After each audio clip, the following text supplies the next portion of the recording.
வணக்கம். இது உங்கள் கிராமத்து இளைஞன். நம்ம சேனலுக்கு ஃபர்ஸ்ட் டைம் என்ன சப்ஸ்கிரைப் பண்ணிக்கோங்க.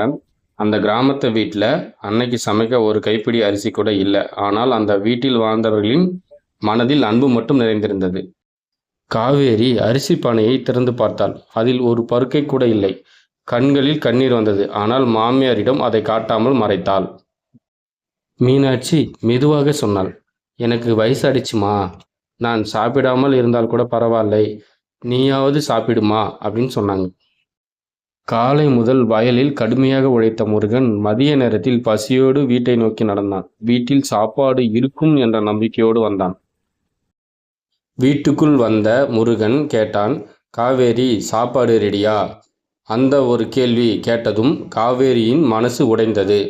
அடுப்பில் நெருப்பு இல்லை, பாத்திரத்தில் சோறு இல்லை. எல்லாவற்றையும் பார்த்த முருகனுக்கு உண்மை புரிந்தது. அவன் மனைவியை பார்த்து எதுவும் பேசவில்லை. முருகனிடம் இருந்தது வெறும் 20 ரூபாய். அந்த பணத்தை காவேரி கையில் கொடுத்து, இதில் ஏதாவது வாங்கி சமைச்சிடு என்றான். அந்த 20 ரூபாயில் கிடைத்த கொஞ்சம் அரிசியை வைத்து காவேரி சோறு சமைத்தாள். 3 பேருக்கு போதுமா என்ற கவலை அவள் மனதில் இருந்தது. 3 தட்டுகள் வைக்கப்பட்டன. ஆனால் மீனாட்சியின் தட்டு மட்டும் காலியாக இருந்தது. எனக்கு பசிக்கலப்பா என்று அவள் பொய் சொன்னாள். காவேரி ஒரு வார்த்தையும் பேசாமல் தன் தட்டில் இருந்த சோற்றில் பாதியை மாமியாரின் தட்டில் வைத்தாள். அம்மா, நீங்க சாப்பிடுங்க என்றாள். அதை பார்த்த முருகனால் அமைதியாக இருக்க முடியவில்லை. தன் சோற்றையும் 2ஆக பிரித்து அம்மாவுக்கும் மனைவிக்கும் கொடுத்தான்.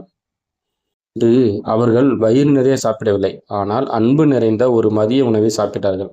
பணம் இல்லாத வீடும் பாசம் இருந்தால் செல்வந்த வீடுதான். இந்த மாதிரி நிகழ்வு உங்கள் வீட்டில் நடந்திருந்தால் கீழே கமெண்ட்டில் சொல்லுங்கள். இந்த கதை உங்களுக்கு பிடிச்சிருந்தால் லைக் பண்ணுங்கள், ஷேர் பண்ணுங்கள், சப்ஸ்கிரைப் பண்ணுங்கள். நன்றி.